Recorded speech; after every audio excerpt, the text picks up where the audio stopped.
धामनगर विधायक तथा ओडिशा सरकार उच्च शिक्षा क्रीड़ा और युव व्यापार ओडिया भाषा साहित्य और संस्कृति मंत्री सूर्यवंशी सुरज ग्यारंटीर नियुक्ति प्रक्रियार शुभारंभ होईछि। आज धामनगर एनएसी अधीन तहसिल सम्मुखरे थिबा कल्याण मंडप में 55 जन को नियुक्ति प्रदान कर 2024 निर्वाचन समय सुरज ग्यारंटी इस्ताहार दे निर्वाचन जितिले धामनगर ब्लॉकर प्रति पंचायत 100 युवकों को चाकरी देवाक प्रतिश्रुति देथिले सूर्यवंशी सुरज। निजे जितिबा सहित राज्य में सरकार बदलिबा परे एबे सुरज सूर्यवंशी विधायक मंत्री होइछन्ति। तेणु निर्वाचन समय देथिबा प्रतिश्रुति को मंत्री पालन करिछन्ति। आज धामनगर एनएसी कल्याण मंडप रे एक नियुक्ति मेलार आयोजन होइथिला। एथिरे 55 जन को एनएसी विभिन्न कार्य रे नियुक्ति प्रदान करि जाइथिला।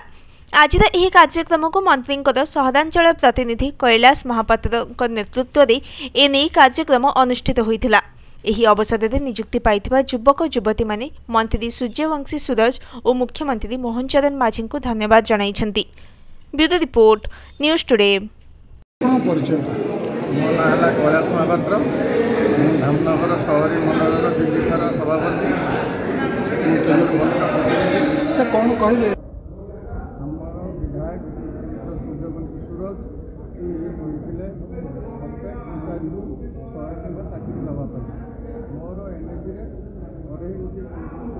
मोर एनएसी आमको टार्गेट दिखाई 250 चाकरी देवाई मत से बारंबार ताकि करते कौन कला कम कौन कला फास्ट पेज 55 जन को आम चाकरी फास्ट पेज जो कथा देते कथा सी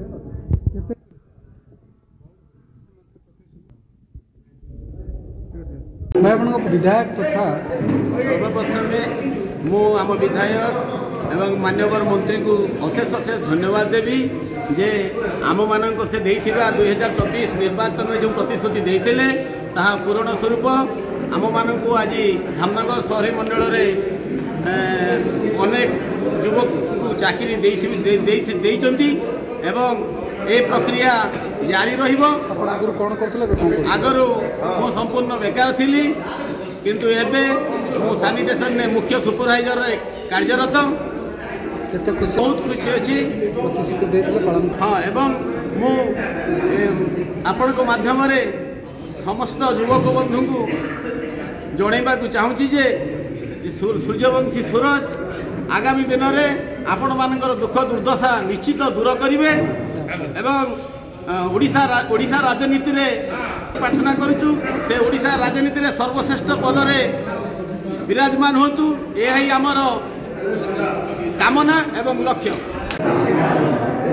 अच्छा कौन कहे निर्वाचन गत निर्वाचन में सारा ओडिशा रे गोटे मुद्दा को लेकिन चर्चा और पर्यालोचना बहुत होता सेतकार शासक दल विजु जनता दल और भारतीय जनता पार्टी नेतृत्व मध्य कथा को लेकिन वाद विवाद भी उठीला जे जड़िए विधायक निर्वाचन जितला गोटे मात्र प्रतिश्रुति देते प्रति पंचायत में 100 नियुक्ति देवी सेटा को सूर्यवंशी ग्यारंटी बोली धामनगरवासी तार फायदा उठेला सारा ओडिशा भी भारतीय जनता पार्टी फायदावान होता सूर्यवंशी प्रतिश्रुति कथा साकार होगा जाऊँगी। किछि दिन पूर्व स्किल डेवलपमेंट इंडिया पशुराली ब्रांच रे पाखापाखि 450 लोक को नियुक्ति दिखाई आज पाखापाखि 70 जन लोक को नियुक्ति दिखाई एनएसी और एनएसी बाहर ये प्रक्रिया कार्यक्रम आरंभ मुझे मध्य से जो मैंने पर्यालोचना करते समालोचना करते कहना चाहूँगी